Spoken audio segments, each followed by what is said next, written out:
Top of the morning to you. Happy St. Patrick's Day. Actually, good afternoon. I'm Paul with Berkshire Hathaway and I'm here at 7230 Atwater Springs Drive in Norton Shores, hosting an open house until 3 p.m. this afternoon. So stop by and see what this house has to offer. In the meantime, let me show you some of the features of this particular house.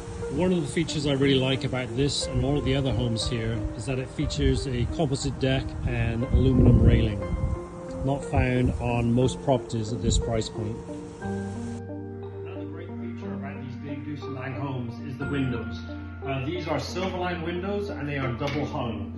So we can open from the bottom, we can open from the top, and it also makes cleaning very easily.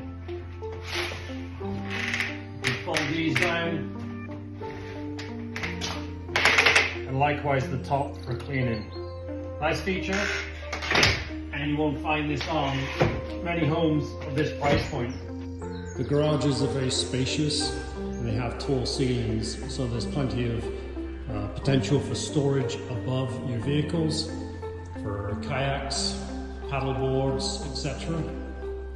And also I could fit my full-size truck in here, which is over 19.5 feet long. Another great feature of the Dave Deuce and Lang home is the open cell foam insulation, which is sprayed into all of the walls. This is in the basement, but on the main level and the first level, it also has this foam insulation in between the walls. And then in the basement here, we also have this foam padding on the walls, which is great for noise and heat insulation. They feature Amana high-efficiency furnaces and force vent water heaters. Although the landscaping is not yet in, it will feature underground sprinkling throughout all of the homes in this neighbourhood.